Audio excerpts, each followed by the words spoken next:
Oh yeah, had to put a little oil in the old Dirty Max.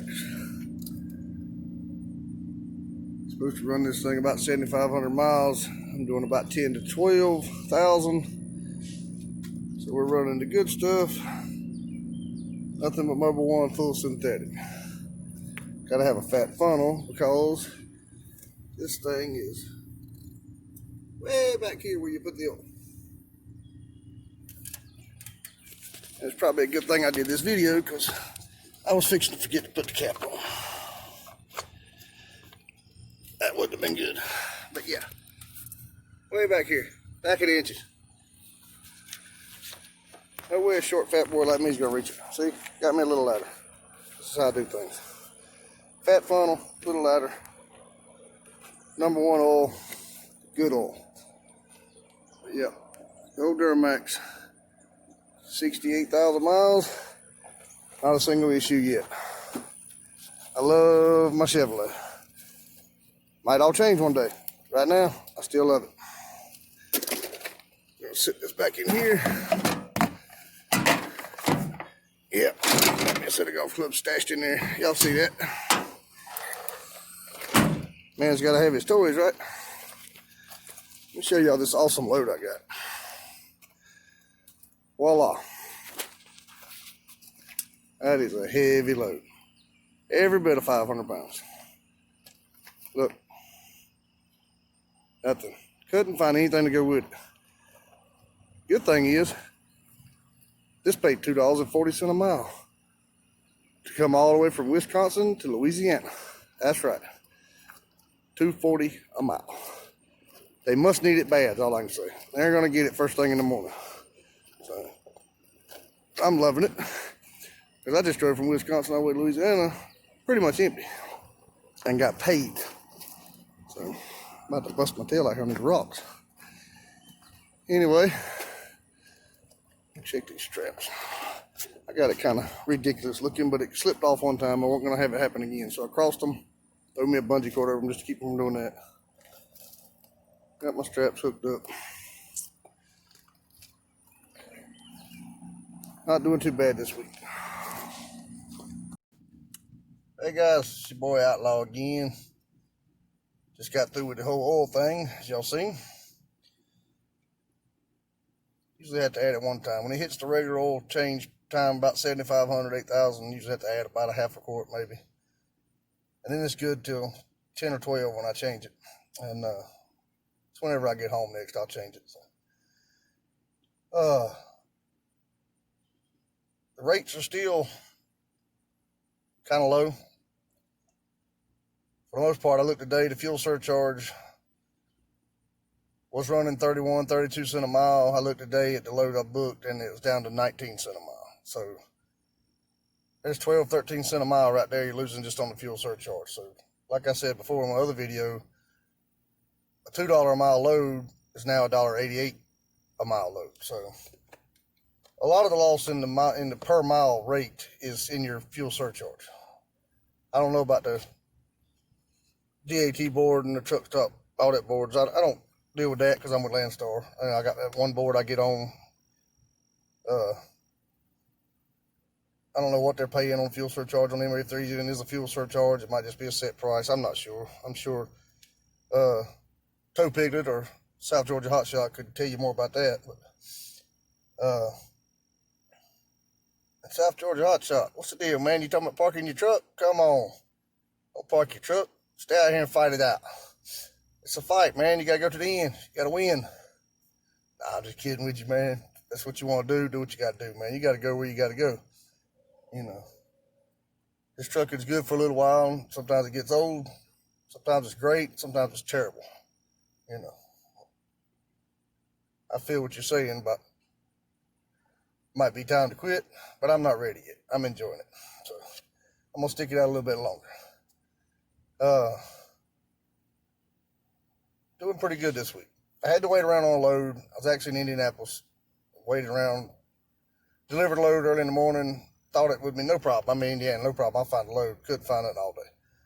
Spent the night at the truck stop, got up next morning, come 10, 11 o'clock, still hadn't found a load. This load popped up with this one little 55-gallon barrel. I thought, wow, I'll go get that. Going from Wisconsin all the way to Louisiana, I will find something else to go on there with it. It'll be the first time since I started land started I had 2 loads on a trailer. I don't run partials that much. Didn't happen. Didn't happen. I was hoping it would, but luckily this one paid enough to. Didn't really have to have another piece, but it would have been great. It would have just been gravy, but no big deal. So on the way down today, I found a load that's 70 miles from where I'm delivering in the morning. It's going to Louisiana to Georgia, which will get me closer to North Carolina. So I was planning on working the weekend anyway. Need to make a little money. As soon as I booked the load, 15 minutes later, a load pops up. Landstar will adjust the board to where you're going to deliver your next load. It automatically puts it on there and starts sending you load alerts on your email from loads that are popping up within whatever radius you got set for that area. 15 minutes after I booked that load, one pops up 8 miles from where I'm delivering in Georgia. Hazmat load, 33 foot long, weighs 6,400 pounds, going to Pennsylvania. Pick it up Friday before 12. Got to deliver it Monday. I think it was paying, it was about $2.45, I think, a mile. I had to go back and look, but I think it's about $2.45 a mile because no deadhead miles, so it's great. It's hazmat. I just built my placards this weekend. Took me some 2x4s, put my placard signs on them, got them where I can put them on a trailer. So this will be my second hazmat load, but first one I've actually had to use the placard with. First one was a tank. It already had it on all 4 sides. If you got it on all 4 sides on an open trailer, you don't have to put it on a trailer, so that was good. Either way, this is going to give me a chance. I get loaded Friday with that one. Take off down 20. I'm going to hit 95, head north, going to Elizabethtown to the lake. Got a little camper down there. Me and the wife and kids are going to hang out. My youngest son just turned 16. Got to get home, see him for his birthday. Can't get his license because freaking they're not doing driving tests right now. Everything's shut down. So. Sucks for him. I know he's probably hating it, but it won't be long. He'll have them. Then he's going to find out what real responsibility is, because then he's got to go to work. I ain't paying for his gas. I might pay for some of it in the beginning, but he's got to do like I did. He's going to have to go to work. But it's great. I'm going to take the truck trailer to the lake. I'm going to stay there Friday night, Saturday night. Sometime Sunday about lunchtime, we'll head on up to Pennsylvania. We'll be there Sunday night, and we will deliver Monday morning. And hopefully by then, I will be booked another load out of there. It's one of the first times ever I'm this load, plus I got one load tomorrow, and I got one load on Friday. So I'm 3 loads into the, pretty much got a week planned out. I'm not usually that good, I'm not that efficient. But this is going to be a good week. Which I needed. Last week was kind of slow. I ran one load last week. Got up to my aunt's house in Indiana. Thought, it won't be no problem finding the load. Ended up sitting there from Wednesday till Monday. So, might have been to my advantage, though, because Sunday, nobody posts loads on Sunday on Landstar boards. Sunday, a guy posted a load. Right down the road. I called him. And come to find out, his agency, his place where he works, is 20 miles from my aunt's house, which I go up there all the time. He's 20 miles from there, and he lives 30 miles the other way. So now he knows me, and I know him. And anytime I'm in the area or going to be in the area, I can just give him a call. And, hey, man, if you find me something, let me know. That might end up being a good contact in a good area. So we'll see how that works out. I like making new contacts. I like meeting agents in areas that I'm usually in. That way I can call them when I'm headed that way, let them know, hey, I'm going to be in that area. There's a lot of loads with Landstar that never hit the border. You never see. Because agents have their drivers that they've been working with for a year or 2, 3, 4, 5, whatever, and they get a good load. They look on the computer and they see where you're at. And say, that's the driver I use. And they'll call them up, hey, man, I got this load. You're going to be in the area tomorrow. Do you want it? Well, yeah, I want it. Well, it never hits the border. So somebody like me never sees it. So I want to get to that point. I want to get to the point where they're calling me, want to know if I can take a load. Not where I'm on the board looking all the time for loads. So we're getting there. I got a couple that'll call me when they see I'm in the area and they got a load. They'll call me. I've only turned down 2. And one was because I had to be off for a doctor's appointment. And One, because it just won't pay enough to go to the area it was going. It was just a bad area. So anyway, guys, anything y'all want to know about Hotshot Trucking, about Landstar, anything, I mean, leave me a comment. Let me know. Hit the like button. Hit the subscribe button. Ring that little bell. You get a notification anytime I put up a video. So let me know what you think, man. I mean, I'm debating on whether to buy me a GoPro camera or just keep doing it on my phone. Probably need to get me a GoPro, but kind of debating on whether I'm going to keep doing videos or not. I enjoy it. It's fun. Gives me somebody to talk to. Oh, y'all. And I've been watching these videos with old South Georgia Hotshot and Alex on Toe Piglet. These guys have got these 40-foot trailers. The non-CDL trailers. I don't care if it's Big Tex, if it's whatever brand they're pulling. They have the most trouble. Tires wearing out, axles breaking, seals leaking. Oh my gosh, leaf springs breaking. It's just, I don't know if 40 foot's just too much for a single tire, 7,000 pound axles, dual 7,000 pound axles, or what, but man, these guys have a lot of problems with these trailers. Y'all know I got this 22 GN. I mean, it's a CDL trailer, of course. Got the tandem duals on the back. We got, I said 68,000 earlier on this truck. It's actually 66, but 60,000 of that, the trailer's been behind it. I ain't had no oil seal leaks. Knock on wood, if I had any. I ain't had any tire problems. Of course, I got 8 tires back there, and I don't haul no more weight than they do. I mean, yeah, I can, I can put 15,000 pounds on the trailer and go with it. I'm legal with that, but y'all see what I got. Y'all seen my loads on some of these videos, man. I don't never haul that much weight. 10,000 pounds is about the max that I've had to put on here in months. I think I ran one load. It was supposed to be 12.5 and ended up being about 15.5. I didn't know that until after it was loaded and I was an hour down the road and I scaled it because it won't pull it too good. I knew it was heavy. When I say it won't pull in good, I mean I knew what it pulled like with 10,000, and I could tell it was a lot heavier. So it pulled it, no problem. I mean, we took it from North Carolina all the way through the mountains and Tennessee and got it where it was going, but I just don't book loads that heavy. I got my load alert set up for 14,000 pounds. I don't even see loads that are over 14,000 pounds. I don't even give an alert for them. 14,000 and under is all I get alerts for, and I'm doing okay.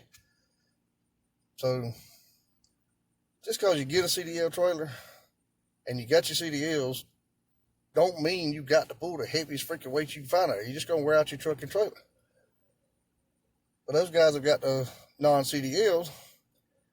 The trailers might be rated for, actually supposed to be rated for 14. They've got them derated to 12.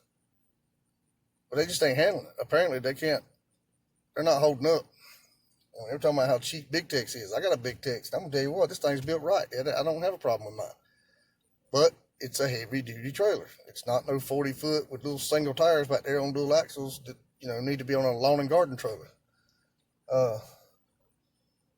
That's just what I'm seeing, man. Everybody on YouTube with the non-CDL trailers is having problems. And I don't know. I'm just not having the problems with the CDL trailers. I ain't had a problem yet. I might have one tomorrow. I might have to make another video tomorrow and say I was wrong, but as of right now, 60,000 miles on this Big Tex trailer. Tires are not even half wore out. They're still in great shape. I've changed the oil in the hubs one time, and I check them regularly. If they start getting pretty warm, I'll change it again. It don't take much oil to fill them back up. Just unscrew the cap, drain all the oil out, screw it back on, pump it full of oil, and you're done. Yeah, I still got this bad habit too. Got to break it.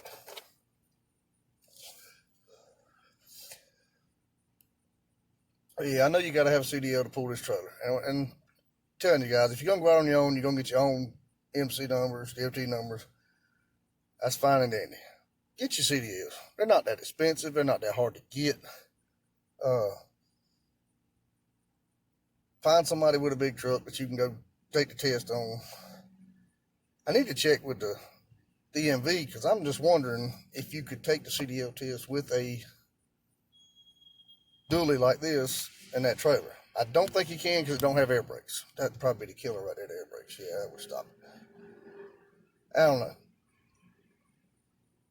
Find somebody with a truck trailer, man. Go get your CDLs. Find somewhere that actually go to one of the schools for 3 or 4 weeks. It don't take 3 or 4 weeks. Get your CDLs. No problem. Get you a dually. Get you a CDL trailer.